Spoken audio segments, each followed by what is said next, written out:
Okay, time to paint up my Neurothrope.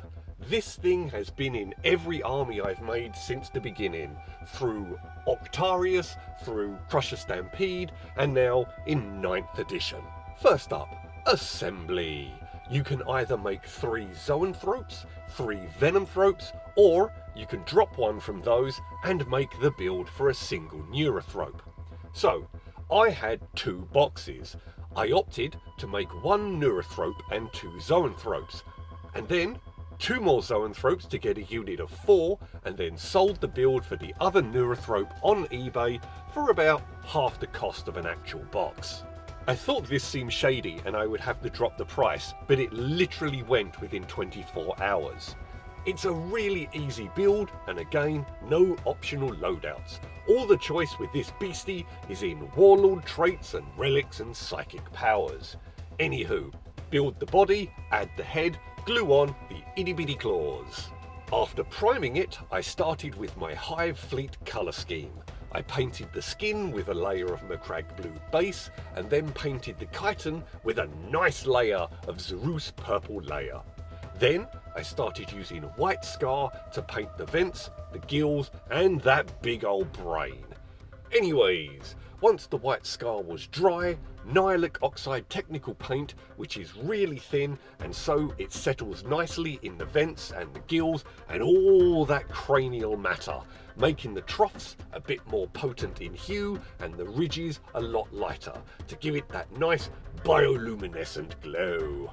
And then a layer of Nuln oil washed all over the main body, ignoring the brain and the ends of the vents, because I want them looking a bit more vivid. Once this was dry, Imric Blue Dry loaded up on my dry brush and then painted on a towel tip and the ends of the spine thing that rises up behind the Neurothrope's head, and by painting it on to get a solid colour, just as it starts to run out, the brush is in perfect state to start dry brushing the rest of the limbs, the ribs and the face.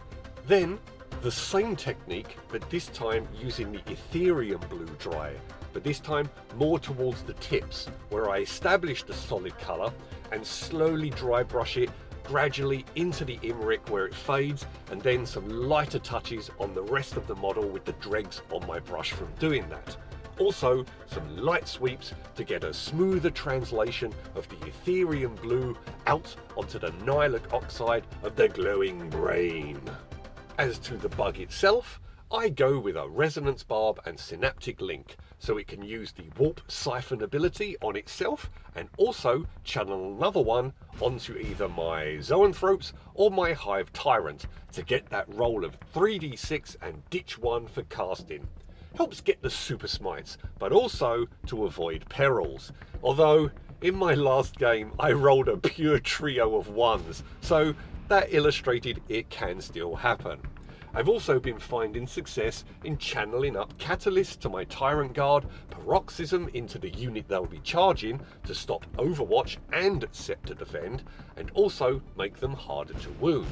And Leviathan's Hive Nexus to drop Goaded to Slaughter on the Tyrant Guard for an extra hit on a natural 6.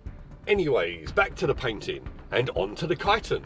With a dry brush of Genestealer Purple, the little streaks of purple I got over the edges onto the Nihilic Oxide perimeter of the vents, well, a light dry brush of white scar gives the vents a overall brighter glow, and it hides those stray bits of purple.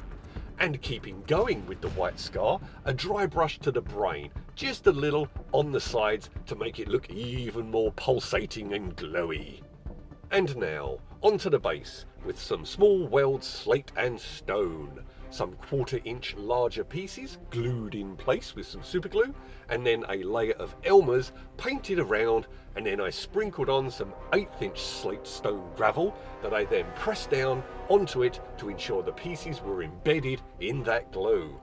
Once dry, I flipped it over and tapped the base to shed the loose pieces. And lastly, varnishing.